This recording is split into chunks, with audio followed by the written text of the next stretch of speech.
Esta es la historia de Sofía Mendoza, una joven de 24 años que pensaba que por fin estaba entrando en una etapa tranquila de su vida, sin imaginar que estaba a punto de destruir la única estabilidad real que había conseguido en años. Desde fuera, su vida no parecía caótica. Estudiaba interiorismo, hacía proyectos pequeños para clientes particulares y hablaba con seguridad sobre el futuro, como si lo tuviera todo bajo control. Pero por dentro, seguía cargando con esa sensación incómoda de estar siempre improvisando, siempre llegando tarde a la paz. Sofía había crecido entre cambios. Sus padres se separaron cuando ella tenía 16 años, y desde entonces vivió en Zaragoza, luego en Alicante, después una temporada con su padre en Murcia, y finalmente en un pequeño piso compartido en Valencia mientras terminaba sus estudios. No había pasado hambre ni había vivido en una tragedia constante, pero sí había aprendido a no confiar demasiado en la permanencia de las cosas. Cada vez que empezaba a acomodarse, algo se rompía. Por eso aceptó sin discutir cuando Javier Ortega, amigo cercano de su madre desde hacía años, le ofreció quedarse unos meses en su casa de Málaga. La propuesta parecía perfecta. Javier tenía una vivienda amplia en un barrio residencial de la zona este de la ciudad, con espacio de sobra, buen ambiente y la promesa de una rutina ordenada. Sofía necesitaba tiempo para terminar su proyecto final de carrera y ahorrar dinero antes de dar el siguiente paso. Málaga era una solución práctica. Temporal, sí, pero práctica. Javier vivía con su esposa, Paloma Rivas, una mujer elegante, eficiente y emocionalmente reservada. Llevaban casi 5 años casados y desde fuera transmitían una imagen impecable. No parecían apasionados ni especialmente cálidos, pero sí estables. Muy estables. Demasiado, pensaría Sofía meses después. Al principio, la convivencia fue exactamente lo que ella esperaba. Se instaló en una habitación al final del pasillo, organizó su horario, buscó clientes online y se propuso ser una presencia ligera dentro de la casa. No quería alterar dinámicas ajenas, no quería convertirse en una carga. Paloma fue cordial desde el primer día. No invasiva, no cariñosa, pero correcta. Le mostró cómo funcionaba la casa, dónde guardaban cada cosa, qué horarios solían tener, y Sofía interpretó aquella distancia como una forma adulta de respeto. Con Javier, en cambio, todo resultó más fácil. Él tenía 40 años, trabajaba en una promotora inmobiliaria y transmitía una calma poco común. Escuchaba sin interrumpir, daba consejos sin imponerlos y parecía tener el tipo de paciencia que tranquilizaba a los demás sin esfuerzo. Para Sofía, que venía de años de cambios bruscos, discusiones familiares y una sensación constante de provisionalidad, Javier representaba algo peligrosamente atractivo: seguridad. Las semanas pasaron rápido. Sofía empezó a adaptarse al ritmo de la casa: desayunos tranquilos, tardes de trabajo, cenas sencillas, alguna conversación larga en el salón cuando Paloma se quedaba corrigiendo informes en su despacho. Poco a poco, la casa dejó de sentirse prestada. Y ese fue el primer problema. Porque justo cuando Sofía empezó a sentir que podía relajarse, comenzó a notar pequeñas cosas que no encajaban del todo. Nada obvio, nada escandaloso, solo detalles. La manera en que Javier le preguntaba por sus proyectos y luego seguía pensando en lo que ella había dicho horas después. La facilidad con la que ambos llenaban silencios que con otras personas se volvían incómodos. El modo en que una conversación casual podía extenderse hasta medianoche, sin que ninguno sintiera la necesidad de terminarla. Sofía intentó convencerse de que no era nada. Agradecimiento, pensó. Confianza. Tal vez una dependencia emocional temporal, causada por el alivio de sentirse, por fin, en un lugar estable. Pero aquella explicación empezó a quedarse corta. Porque lo que estaba cambiando entre ellos no tenía que ver solo con la comodidad. Tenía que ver con una tensión discreta, persistente y cada vez más difícil de ignorar. Una tensión que todavía no había cruzado ninguna línea, pero que ya empezaba a acercarse demasiado a ella. Y Sofía, aunque aún no quería admitirlo, había empezado a esperar ciertos momentos del día solo para volver a sentir esa extraña electricidad en el aire. Sofía tardó semanas en aceptar que no estaba imaginando nada. Durante un tiempo se repitió que aquello era una interpretación exagerada, una reacción emocional nacida de la cercanía cotidiana y del alivio de sentirse protegida. Se dijo que Javier solo era amable, que ella estaba más vulnerable de lo normal, que la admiración podía parecerse peligrosamente a otra cosa cuando una persona te ofrecía calma en el momento exacto en que más la necesitas. Pero la explicación dejó de servirle cuando empezó a notar que Javier también estaba cambiando. No era algo fácil de señalar. De hecho, eso era lo más desconcertante. No había frases fuera de lugar ni gestos abiertamente comprometidos. No había insinuaciones claras, ni roces buscados, ni palabras que pudieran repetirse después como prueba de nada. Lo que había era una acumulación de momentos mínimos que, juntos, empezaban a formar un patrón. Él recordaba cada detalle que ella mencionaba sobre sus proyectos. Sabía cuándo estaba nerviosa antes de una entrega sin que Sofía lo dijera. Empezó a preguntarle si había comido, si había descansado, si quería salir a despejarse después de pasar horas frente al ordenador. Y aunque cualquiera podría haber interpretado aquello como simple atención, Sofía percibía debajo algo más difícil de nombrar.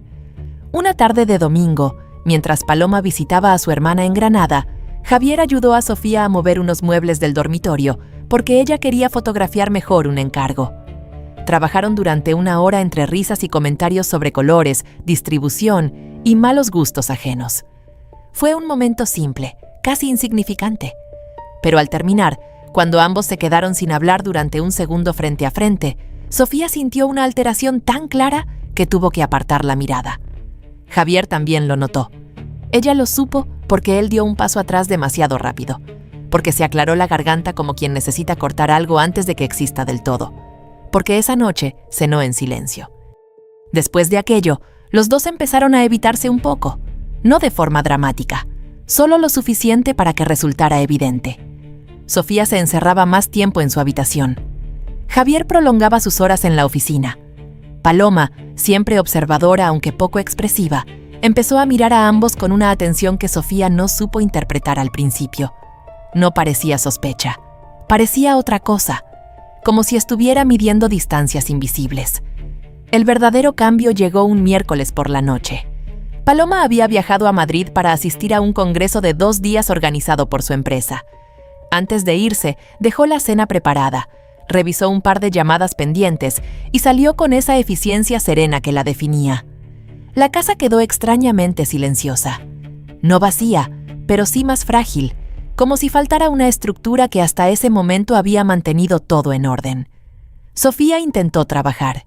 Tenía que terminar una propuesta para un pequeño hotel boutique en Marbella, pero no lograba concentrarse. Leía 2 veces el mismo correo. Movía una lámpara virtual de sitio y volvía a ponerla donde estaba. Cada pocos minutos levantaba la vista hacia la puerta de su habitación, como si esperara algo sin saber exactamente qué. Cerca de la medianoche, escuchó pasos en el pasillo. Luego el sonido tenue de una puerta al abrirse. Pensó en ignorarlo. De verdad lo pensó. Pero terminó saliendo. El pasillo estaba en penumbra. La puerta del dormitorio de Javier había quedado entreabierta. Desde donde estaba, Sofía podía ver una parte de la habitación iluminada por la luz cálida de la mesilla. Javier no dormía. Estaba sentado en la cama, con una camisa oscura y expresión agotada, mirando algo en el móvil sin prestarle atención real. Sofía se quedó quieta. Él levantó la vista, y durante un segundo, ninguno fingió sorpresa. «No puedes dormir», dijo Javier al verla. «No sé concentrarme», respondió ella. Él sostuvo su mirada un instante más largo de lo normal. Entonces dejó el teléfono a un lado. «Ven, si quieres. A veces hablar un poco ayuda más que dar vueltas en la cabeza». Sofía entró, no porque fuera una buena idea, sino porque, en el fondo, llevaba demasiado tiempo caminando hacia ese momento. Se sentó en una silla cerca de la cama al principio, guardando una distancia prudente que desapareció muy rápido. Empezaron hablando del trabajo, luego de Valencia, después de los años en que ella se había acostumbrado a resolverlo todo sola. Javier la escuchó con una atención tan completa que Sofía sintió, otra vez, ese peligroso alivio de sentirse comprendida sin esfuerzo. La conversación se fue haciendo más íntima sin que ninguno lo decidiera en voz alta. Más lenta, más honesta, más difícil de detener. Hasta que el silencio entre ambos dejó de parecer una pausa y empezó a sentirse como una pregunta. Javier fue el primero en apartar la mirada. No por desinterés, todo lo contrario. Lo hizo como si entendiera que, si seguía mirándola un segundo más, Algo terminaría de romperse. Sofía lo vio respirar hondo. Lo vio tensar la mandíbula. Lo vio intentar recomponerse por dentro con la misma discreción con la que durante meses había sostenido todos sus límites. «Deberías descansar», dijo él al fin, con una voz demasiado baja para sonar firme. Sofía sabía que aquello era una salida decente, la última. Si se levantaba en ese momento, si regresaba a su habitación y cerraba la puerta, todavía podrían fingir que nada había cambiado. Podrían borrar ese tramo exacto de conversación en el que ambos dejaron de hablar como dos personas simplemente cercanas y empezaron a escucharse de otra forma. Podrían volver a la normalidad aparente de los desayunos tranquilos y las cenas correctas, al menos por un tiempo. Pero Sofía no se movió, no porque fuera valiente, sino porque estaba cansada de mentirse. «Llevo semanas intentando convencerme de que esto no está pasando», dijo por fin. Javier levantó los ojos lentamente. No respondió. No hacía falta. Esa fue precisamente la respuesta que la desarmó. Porque en aquel silencio había algo más peligroso que una confesión. Había reconocimiento. La certeza muda de que él sabía exactamente a qué se refería. De que no era una idea unilateral, ni una fantasía nacida solo de su cabeza. De que aquella tensión llevaba tiempo creciendo entre los dos, en los espacios pequeños de la rutina, en las conversaciones largas, en la forma en que cada uno empezaba a esperar al otro sin admitirlo. «No deberíamos hablar de esto», murmuró Javier. «Y sin embargo aquí estamos», contestó Sofía. Él cerró los ojos un momento. Cuando volvió a mirarla, ya no parecía solo cansado. Parecía dividido. Sofía nunca lo había visto así. Siempre había sido una presencia ordenada, alguien que transmitía control incluso en los problemas más simples.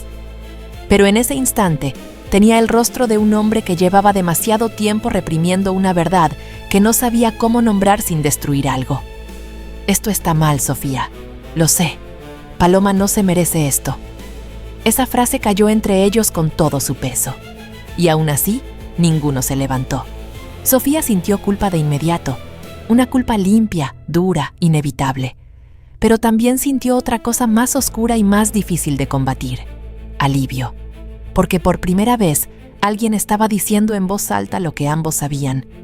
No era confusión pasajera. No era imaginación. No era solo gratitud malinterpretada. Era algo real. Algo incorrecto, sí, pero real.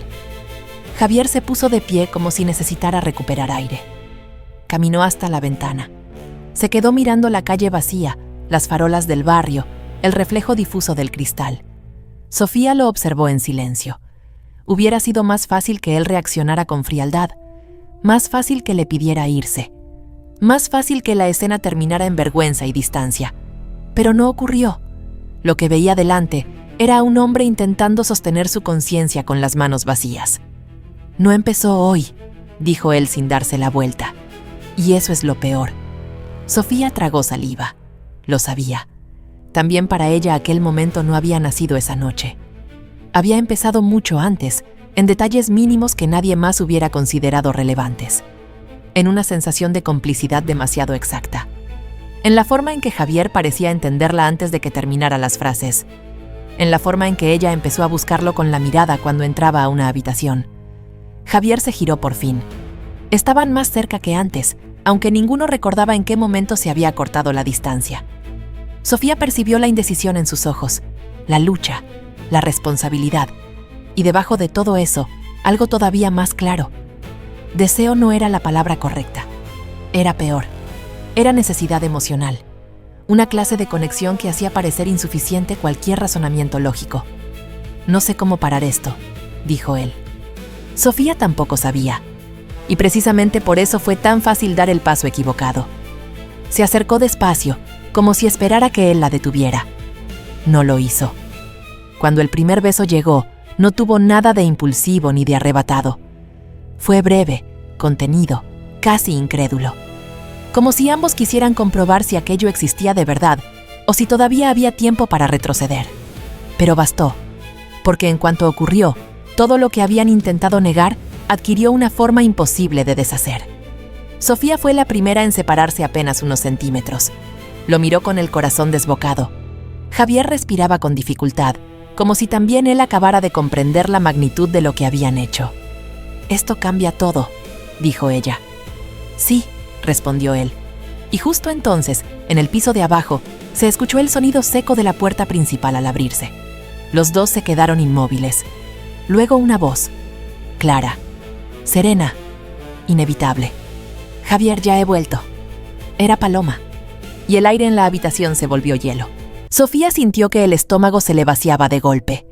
El beso había durado apenas un instante, pero el daño estaba hecho, y la realidad llegó con una velocidad brutal. Se separó de Javier inmediatamente, como si la distancia física pudiera deshacer lo ocurrido.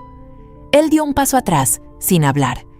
Ambos escucharon el sonido de unas llaves sobre la consola de la entrada y el leve roce de una maleta arrastrándose por el suelo del recibidor. Paloma había regresado antes de lo previsto. Ninguno de los dos reaccionó con claridad. No había un plan posible, no había explicación preparada, solo el ruido exacto del desastre acercándose escalón por escalón. Las pisadas comenzaron a subir por la escalera interior de la casa. Tranquilas, regulares, sin prisa. Eso fue lo más perturbador. Sofía pensó en salir corriendo de la habitación, bajar al salón y fingir que estaba buscando agua. Pensó en decir cualquier cosa absurda, cualquier mentira provisional que comprara unos minutos. Pero no se movió. Había algo en la parálisis que viene cuando una persona sabe, con absoluta certeza, que ya es demasiado tarde. La puerta del dormitorio se abrió. Paloma apareció en el umbral con el abrigo todavía puesto y el bolso colgado del hombro. No alzó la voz. No dejó caer nada. No hizo una escena. Su mirada recorrió la habitación en silencio, absorbiendo la distancia entre ellos, la tensión en sus cuerpos, la expresión de culpa que ninguno supo esconder a tiempo. Fue una mirada breve, pero suficiente. Nadie habló durante varios segundos. Al final, fue Paloma quien rompió el silencio. «Pensaba volver mañana por la tarde», dijo con una calma tan medida que resultó más dura que cualquier grito. Javier abrió la boca, pero no encontró palabras. Sofía se quedó inmóvil, avergonzada de sí misma hasta un nivel que nunca había experimentado. No era solo culpa, era humillación moral. La sensación insoportable de verse desde fuera y no reconocer a la persona en la que se había convertido. Paloma dejó el bolso sobre una silla del pasillo y entró un paso más en la habitación. «No necesito una mentira improvisada», añadió. «Necesito saber desde cuándo están cruzando esta línea». Javier se pasó una mano por la cara. «No ha sido...» Se detuvo, porque cualquier frase que viniera después sonaría ridícula. «¿No ha sido qué, Javier?», preguntó Paloma. «¿No ha sido lo que parece? ¿No ha sido importante? ¿No ha sido la primera vez que se han permitido admitirlo?». La precisión de esas palabras heló a Sofía. Paloma no estaba reaccionando desde la sospecha repentina. Estaba hablando desde una intuición acumulada. Eso fue lo que más la golpeó. «Tú ya lo sabías», dijo Sofía casi en un susurro. Paloma desvió la mirada hacia ella por primera vez de forma directa. Sabía que algo estaba cambiando. No quería creer lo que significaba. Aquella respuesta dejó la habitación sin aire. Javier dio un paso hacia su esposa, pero ella lo frenó alzando apenas una mano. No ahora. No hubo histeria. No hubo insultos. No hubo dramatismo teatral. Y precisamente por eso, la escena fue devastadora. Paloma no estaba reaccionando como alguien sorprendido por un accidente. Estaba reaccionando como una mujer que llevaba tiempo sintiendo que en su propia casa se estaba formando una grieta y que, aún así, había decidido confiar. «¿Qué pasó realmente?», preguntó al fin. Javier bajó la cabeza. Nada había pasado durante meses y al mismo tiempo todo había pasado. La tensión, la cercanía, la complicidad, las conversaciones que se alargaban más de lo necesario, la forma en que Sofía empezó a sentirse vista por él, la forma en que Javier empezó a esperarla, y luego esa noche, ese beso. «Solo eso», dijo Javier con voz áspera. Paloma soltó una risa mínima, amarga, sin alegría. «No digas solo», como si eso protegiera algo. Sofía sintió ganas de desaparecer. Quiso pedir perdón, pero entendió que el perdón no podía entrar tan pronto en una escena así. Sería una palabra egoísta. Una manera de aliviarse a sí misma sin reparar realmente a nadie. Paloma respiró hondo. Luego miró a Javier con una tristeza tan serena que resultaba insoportable. «Lo peor no es esto», dijo. «Lo peor es que ya no sé cuánto tiempo llevo siendo la única que no quería ver lo evidente». Javier no respondió, porque no podía, porque en el fondo sabía que ella tenía razón. Paloma giró hacia Sofía otra vez. «Mañana te irás de esta casa». No lo dijo con crueldad, lo dijo con la firmeza de quien, después de mucho tiempo sosteniendo demasiado, decide por fin marcar un límite. Y Sofía entendió que aquella noche no había destruido solo una confianza. Había destruido la versión de sí misma que todavía creía ser buena. Sofía no durmió en toda la noche. No fue insomnio, fue algo más incómodo. Una claridad que no le permitía esconderse de sí misma. Permaneció sentada en la cama, con la maleta abierta en el suelo, repasando cada momento sin intentar suavizarlo. No buscó excusas. No intentó reducir lo ocurrido a un error aislado. Por primera vez, se obligó a verlo exactamente como era. La casa estaba en silencio. Pero no era tranquilidad. Era un silencio que dejaba demasiado espacio para pensar. Cada rincón parecía recordar lo que había pasado. La rutina que durante meses le había dado estabilidad, ahora se sentía como una mentira bien construida. Y lo peor no era haberla creído, era haber participado en ella. Cuando la luz del amanecer empezó a entrar por la ventana, Sofía entendió que no quedaba nada que resolver allí dentro, solo consecuencias. Se levantó lentamente, cerró la maleta y salió al pasillo. Javier estaba en la cocina. No estaba haciendo nada, ni siquiera fingía estar ocupado. Tenía una taza de café delante, intacta, y la mirada fija en un punto que no parecía existir. Su expresión no era de rabia ni de confusión. Era peor. Era la de alguien que ya había entendido. Sofía dejó la maleta junto a la puerta. «¿Dónde está Paloma?», preguntó. «Se fue», respondió él. No quiso hablar, solo se fue. Ese solo fue suficiente para llenar todo el espacio entre ellos. Sofía asintió. No había gritos, no había reproches, no había una escena final que permitiera cerrar todo con intensidad. Y precisamente por eso resultaba más definitivo. Porque cuando alguien se queda, todavía hay algo que discutir. Pero cuando alguien se va en silencio, ya no queda nada que defender. Javier se pasó una mano por el rostro. No sé en qué momento dejamos que esto pasara. Sofía lo miró con una calma nueva, incómoda, pero firme. Sí lo sabes. No fue una noche, no fue un impulso. Fue una cadena de decisiones pequeñas que ambos aceptaron. Cada conversación duró más de lo necesario. Cada silencio se volvió demasiado cómodo. Cada vez ignoraban lo evidente porque era más fácil no decirlo. Javier bajó la mirada. No intentó negarlo. «Pensé que mientras no cruzamos el límite, no era real», dijo. Sofía negó suavemente. Siempre fue real, solo que decidieron no enfrentarlo. El silencio volvió, pero esta vez no hubo confusión. Era certeza. Sofía miró la casa una última vez. La mesa, la luz de la mañana, el espacio donde todo parecía ordenado, y entendió algo con una claridad que no dejaba espacio para dudas. No habían destruido una relación en una noche. La habían debilitado poco a poco, hasta que ya no quedaba nada que sostener. Tomó la maleta, se dirigió hacia la puerta. Javier dijo su nombre. Sofía se detuvo, pero no se acercó. «Hay cosas que no se rompen cuando las pierdes», dijo él. «Se rompen cuando entiendes que fuiste tú quien las destruyó». Sofía cerró los ojos un segundo, no para evitarlo, sino para aceptarlo. Cuando volvió a abrirlos, la decisión ya no pesaba. Era simplemente verdad. «No somos lo que sentimos en los momentos fáciles», dijo ella. «Somos lo que hacemos cuando sabemos que está mal. Y aún así seguimos». No esperó respuesta. Abrió la puerta. La mañana en Málaga seguía igual. Luz suave, calles tranquilas, gente empezando el día sin saber nada. Y por primera vez, Sofía entendió algo que no tenía arreglo. Las decisiones importantes casi nunca se sienten grandes en el momento. Se sienten pequeñas, silencioso, fáciles de justificar. Hasta que un día miras atrás y te das cuenta de que todo lo que perdiste empezó con algo que decidiste no detener. Salió sin mirar atrás. Y esta vez no fue porque no quisiera. Fue porque ya no quedaba nada a lo que volver.